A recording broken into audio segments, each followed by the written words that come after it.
Welcome बच्चों। इस video में हम रेट ऑफ रिएक्शन पे किस तरीके के न्यूमेरिकल्स पूछे जाते हैं वो देखते हैं।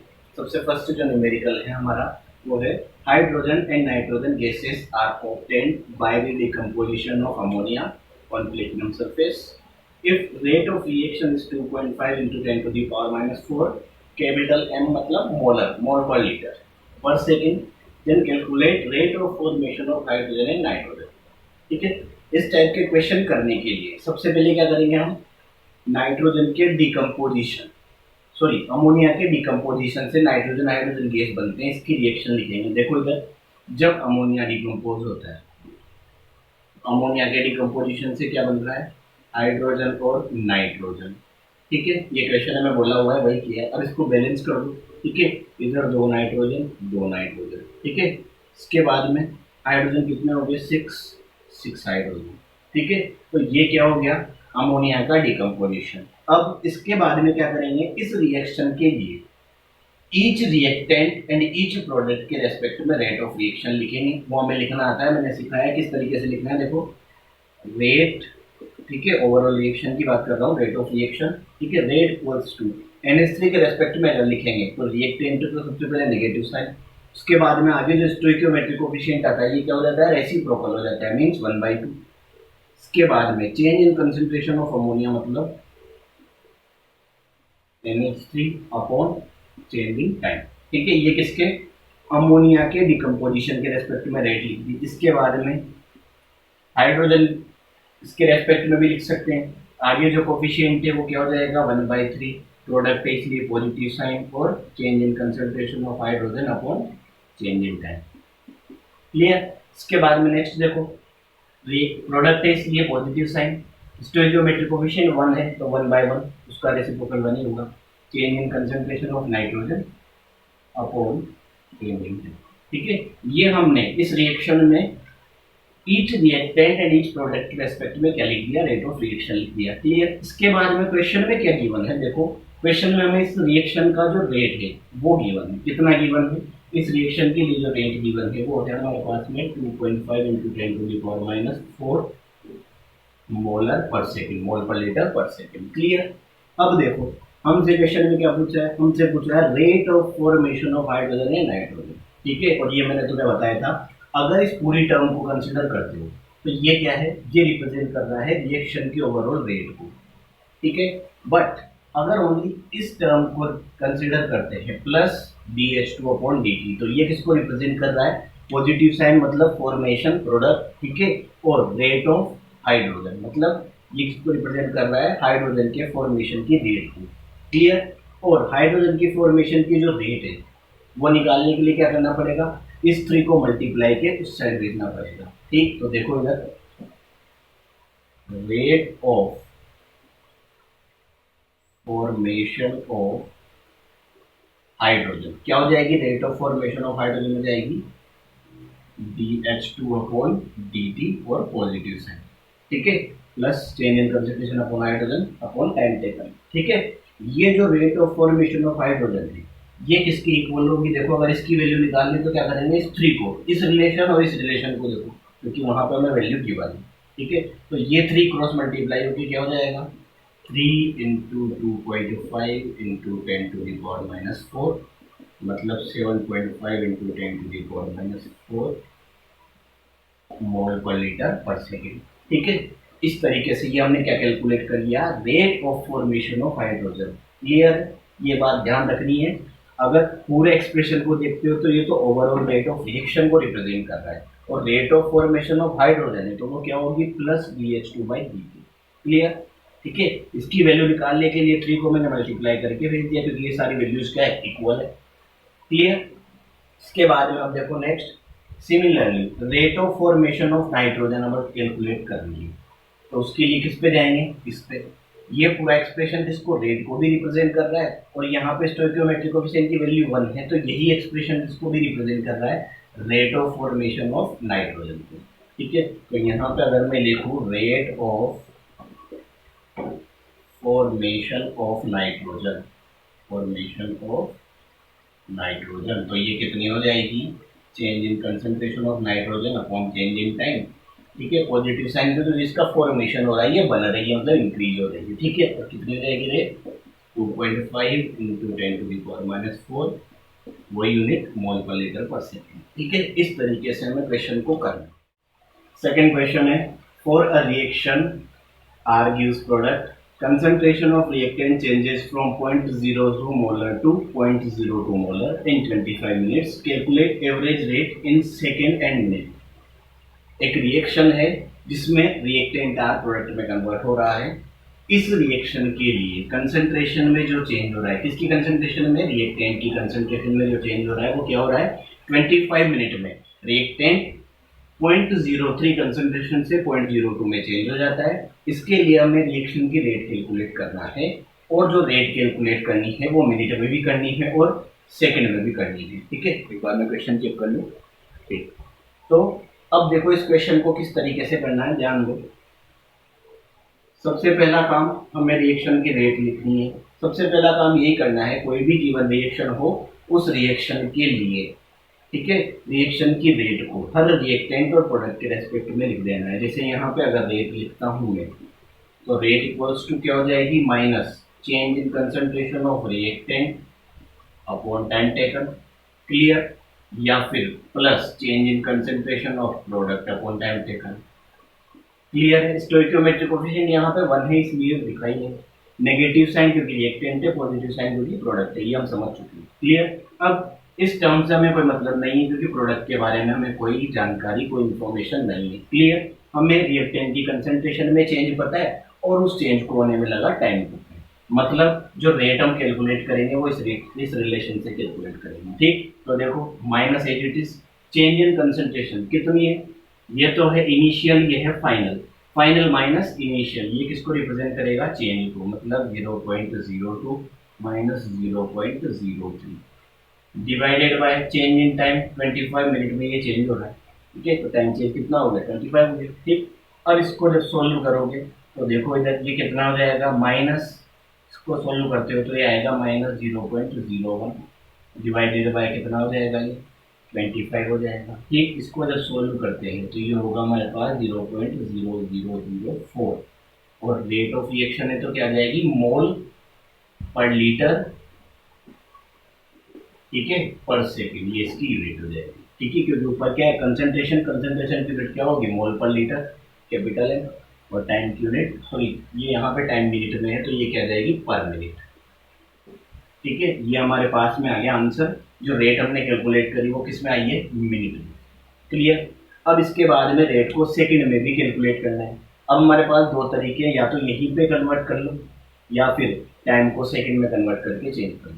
ठीक है, मैं जो सजेस्ट करूंगा वो क्या सजेस्ट करूंगा कि तुम पहले टाइम को किस में? सेकंड में कन्वर्ट कर लो, उसके बाद रेट कैलकुलेट कर लो। किस तरीके से? देखो यहाँ पे 25 मिनट्स, ठीक है, और 25 मिनट को अगर मैं सेकंड में कन्वर्ट करूंगा तो इससे 60 से मल्टीप्लाई करूंगा क्योंकि 1 मिनट इक्वल टू 60 सेकंड होता है। ठीक, अब ये किस में? सेकंड में कन्वर्ट हो गया। इसको जब सोल्व करते हो तो ये आता है 6.66 इंटू 10⁻⁻6, ठीक है, मोल पर लीटर पर सेकेंड। अब जो रेट है वो किस में आ गई? सेकेंड में। ठीक है, यूनिट में अगर डायरेक्ट कन्वर्ट करते हैं तो उसमें बच्चे मिस्टेक्स कर देते हैं, इसलिए मैंने ये तरीका सजेस्ट किया। क्लियर, जो डायरेक्ट यूनिट कन्वर्ट कर सकता है वो डायरेक्ट भी कर सकता है, ठीक है, उसको कुछ नहीं, वो जो यूनिट है उसमें 60 से और डिवाइड करना है तो उसका आंसर आ जाएगा। क्लियर, इस तरीके से हमें क्वेश्चन को सोल्व करना है। आ रही है बात समझ? नेक्स्ट क्वेश्चन क्या है, ध्यान दो। At a certain temperature for a reaction A plus B gives 2C. Rate of disappearance of A is 10⁻⁻2 mole per liter per second. Then rate of disappearance of B will be, rate of appearance of C will be. ठीक है, disappearance of B की rate क्या होगी और appearance of C की rate क्या होगी? appearance बोल दो या फिर formation बोल दो। अब देखो हमें क्वेश्चन में क्या गिवन है, एक तो ये रिएक्शन कौन सी? A plus B, ये मिलके क्या बना रहे हैं? 2C। ये रिएक्शन है। इस रिएक्शन के लिए रेट ऑफ डिसअपियरेंस, डिसअपियरेंस मतलब कम होना, मतलब नेगेटिव साइन, क्लियर। और किसकी? ए की। ए की रेट क्या हो जाएगी? Change in concentration of A upon time taken. ये क्या होगी? रेट ऑफ डिसअपियरेंस ऑफ ए। ये कितनी गिवन है हमें क्वेश्चन में? 10⁻⁻2 मोल पर लीटर पर सेकेंड। कैपिटल है मतलब मोल पर लीटर और पर सेकेंड। क्लियर। हमसे क्या पूछा है, rate of disappearance of B और rate of appearance of C. मैंने क्या बोला, इस टाइप के क्वेश्चन करने के लिए सबसे पहला जो काम करना है, ठीक है, सॉरी, सबसे पहला जो काम करना है वो क्या करना है, सभी रिएक्टेंट और प्रोडक्ट के रेस्पेक्ट में रेट लिख दो। तो अगर मैं बात करूं ओवरऑल रेट ऑफ रिएक्शन की, तो क्या हो जाएगी, minus change in concentration of A upon time taken. Coefficient 1 है इसलिए 1/1 को लिखने की जरूरत नहीं है, यहाँ भी कोफिशिएंट 1 है, रिएक्टेंट इसलिए minus change in concentration of B upon time taken. ठीक है, इसके बाद में प्लस, क्योंकि प्रोडक्ट है, 1/2 कोफिशिएंट का reciprocal change in concentration of C upon time taken. ठीक है, अब देखो यहाँ पे ये minus D B upon D T, ये किसको रिप्रेजेंट कर रहा है, रेट ऑफ डिसअपियरेंस ऑफ इसको बी को रिप्रेजेंट कर रहा है। ठीक है, तो देखो इधर सबसे पहले rate of disappearance of B, ठीक है, क्या होगी, rate of disappearance of B minus D B by D. इसकी वैल्यू अगर निकालनी है तो ये वैल्यू किसके इक्वल होगी, minus D A by D T के। और ये वैल्यू कितनी गिवन है क्वेश्चन में, ये वैल्यू हमें पता है कितनी गिवन है, 10⁻⁻² मोल पर लीटर पर सेकेंड। मतलब rate of disappearance of B भी कितना आ गया, 10⁻⁻² मोल पर लीटर पर सेकेंड। क्लियर है। इसके बाद में अब देखो इसी तरीके से हमें क्या चाहिए, rate of appearance of C. तो देखो इधर rate of appearance of C, appearance है मतलब फॉर्मेशन है तो पॉजिटिव साइन। ठीक है, इसके बाद में सी के लिए जो रेट लिखेंगे वो क्या हो जाएगी, change in concentration of C upon time taken. ठीक है, तो यहाँ पे D C by D T की अगर वैल्यू निकालनी है तो ये 2 मल्टीप्लाई होगा। ठीक, अब ये 2 को कहाँ भेजेंगे, जो वैल्यू हमें पता है, इसकी वैल्यू भी अब हमें पता है, इसकी वैल्यू भी हमें पता है, तो किसी से मल्टीप्लाई कर लो।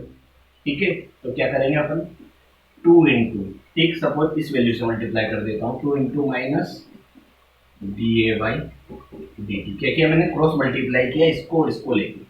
क्लियर। ठीक, 2 से जैसे मल्टीप्लाई किया, इसकी वैल्यू कितनी है इस पूरी टर्म की, 10⁻²। तो क्या आंसर आ जाएगा, 2 इंटू 10⁻², मोल पर लीटर पर सेकेंड। क्लियर है। ठीक है, तो इस तरीके से हमें क्वेश्चन को सोल्व करना है। लास्ट क्वेश्चन है, ध्यान से समझना। For a reaction x + 2y, ये मिलके क्या बनाते हैं, 0.25C + 2D + E। ठीक है, इस रिएक्शन के लिए the rate of formation of C कितनी है, 1 मोल पर लीटर पर सेकेंड। ये जो कैपिटल M लिख रहा हूँ इसका मतलब क्या है, मोल पर लीटर। ये हम जानते हैं, हमने अच्छे से पूरा सॉल्यूशन चैप्टर पढ़ा है, कैपिटल में M मीन्स मोलरिटी, मोल पर लीटर। ठीक है, 1 मोल पर लीटर पर सेकेंड है क्या, rate of formation of C। आगे देखो, then what is rate of disappearance of y, y के डिसअपियर होने की रेट क्या है। देखो सॉल्यूशन में क्या है, देखो सबसे पहले गिवन वैल्यू क्या है, rate of formation of C. Rate of formation of C, formation है इसलिए पॉजिटिव साइन, और रेट ऑफ सी मतलब change in concentration of C upon time taken. ये कितना गिवन है क्वेश्चन में, 1 मोल पर लीटर पर सेकेंड। क्लियर। और हमसे पूछा क्या है, हमसे पूछा है rate of disappearance of Y. Rate of disappearance of Y मतलब डिसअपियर होना मतलब negative sign, rate of Y मतलब change in concentration of Y upon time taken. ये हमसे पूछा है। ठीक, सबसे पहला काम क्या है, जो क्वेश्चन गिवन है उसमें जो रिएक्शन है उस रिएक्शन को देखो, ईच रिएक्टेंट एंड प्रोडक्ट के रेस्पेक्ट में क्या लिखो, रेट ऑफ रिएक्शन लिखो। तो देखो इधर रेट इक्वल टू क्या हो जाएगा, पहले x के लिए देखो नेगेटिव साइन क्योंकि रिएक्टेंट है, change in concentration of x upon time taken. ठीक, कोफिशिएंट 1 है तो 1/1 कोई दिक्कत नहीं है। यहाँ पे कोफिशिएंट कितना है, 1/2, सॉरी कोफिशिएंट 2 है तो क्या हो जाएगा, 1/2 हो जाएगा, रेसिप्रोकल। नेगेटिव साइन क्योंकि रिएक्टेंट है, change in concentration of y upon time taken equal to, अब प्रोडक्ट की बात करो तो प्रोडक्ट के लिए पॉजिटिव साइन, कोफिशिएंट 1/0.25। कोफिशिएंट क्या हो जाता है, रेसिप्रोकल में चला जाता है, change in concentration of C upon time taken plus, आगे भी प्रोडक्ट की अपसाइड है तो पॉजिटिव साइन ही आएगा, coefficient 1/2 change in concentration of D upon time taken. इसके बाद में प्लस E के लिए कोफिशिएंट 1 है तो 1/1 क्या हो जाएगा, 1 change in concentration of E upon time taken. तो हर रिएक्टेंट और प्रोडक्ट के रेस्पेक्ट में हमने रेट लिख दिया। अब हमें जिसकी रिक्वायरमेंट है उसे लेंगे, बाकी को टच नहीं करेंगे। ठीक, सबके रेस्पेक्ट में रेट तो लिख दी। अब क्या करना है, हमारे लिए काम की क्या चीज़ है, हमें rate of disappearance of Y पूछी है, तो rate of disappearance of Y किस टर्म से मिलेगी, इस टर्म से। अगर मैं 1/2 को भेज दूंगा, only minus D Y by D T की बात करूंगा, तो ये क्या है, rate of disappearance of Y. तो इस 2 को भेजना है, मतलब एक तो ये टर्म चाहिए, और गिवन डेटा क्या है, सी के लिए रेट ऑफ फॉर्मेशन गिवन है, मतलब सी है, तो इन दोनों टर्म्स की रिक्वायरमेंट है। तो बाकी को भूल जाओ, जैसे मैं डायरेक्ट कर रहा था। ठीक है, इन दोनों की रिक्वायरमेंट दे दो, इन दोनों को अलग ले लो। कौन कौन, एक तो है -1/2 dy by D T equal two plus 1/0.25 dc by D T. ठीक है, यहाँ पे minus dy by D T किसको रिप्रेजेंट कर रहा है, rate of disappearance of y को। मतलब कहीं ना कहीं 1/2 को हटाना पड़ेगा, तो 1/2 क्रॉस मल्टीप्लीकेशन के थ्रू किधर जाएगा, इस साइड पे। क्लियर, तो देखो इधर minus dy by D T, इसे क्या बोलेंगे हम, इसे बोलेंगे rate of disappearance of y।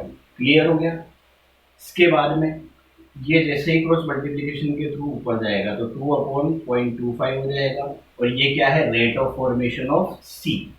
ठीक है, डीसी बाई डी टी क्या है, रेट ऑफ फॉर्मेशन ऑफ सी, जिसकी वैल्यू कितनी है 1, तो इनटू इसकी जगह पे क्या आ जाएगा 1। इसको जब सॉल्व करते हो तो आंसर आएगा 1 मोल पर लीटर पर सेकेंड। इस तरीके से हमें क्वेश्चन को सॉल्व करना है। क्लियर। अब यहाँ पे हमें क्वेश्चन में पूछा था rate of disappearance of Y. Suppose हमसे rate of disappearance of X पूछता, तो हम किस किस को यूज में लेते, हमारे पास इसकी वैल्यू पता है, इस टर्म से हमें क्या मिलता है, rate of disappearance of x. यहाँ पे तो कोफिशिएंट भी नहीं है, तो ये ओवरऑल रेट को भी रिप्रेजेंट कर रहा है और rate of disappearance of x को भी रिप्रेजेंट कर रहा है। ठीक है, तो इसको लेते हैं और इसको, इन दोनों टर्म से क्या निकाल लेते हैं हम, rate of disappearance of x निकाल लेते हैं। ठीक, सपोज हमें rate of formation of D पूछ लेता। ठीक, तो हम इस वैल्यू और इस वैल्यू को यूज करके क्या निकालते हैं, rate of formation of D. कैसे, ये पूरा एक्सप्रेशन जो है 1/2 D T by D T, ये किसको रिप्रेजेंट कर रहा है, ओवरऑल रेट को। अगर 1/2 को मैं क्रॉस मल्टीप्लिकेशन के थ्रू इधर भेज देता तो यहाँ क्या बचता है, D D by D T, जो किसको रिप्रेजेंट करता है, rate of formation of D या rate of appearance of D. Clear. अब इसी क्वेश्चन में तुम्हें और क्या क्या करना है, मुझे आंसर बताना। एक तो तुम्हें करना है rate of disappearance of Y, तो हमने निकाल ली। इसके अलावा एक हमें निकालनी है rate of formation of E, rate of formation of D, एक हमें निकालनी है rate of disappearance of x. ठीक है, ये तीनों निकालनी है। उसके अलावा ओवरऑल रेट ऑफ रिएक्शन क्या होगी ये भी हमें निकालना है। ये क्वेश्चन में बाकी पार्ट से जो मैं बता रहा हूँ ये तुम्हें सेल्फ करना है। क्या क्या, एक तो रेट ऑफ फॉर्मेशन ऑफ ई या appearance of E, rate of appearance of D, rate of disappearance of x और ओवरऑल रेट ऑफ रिएक्शन। ये तुम्हें कैलकुलेट करना है खुद से, मैंने सिखाया है, इजीली हो जाएगा। क्लियर।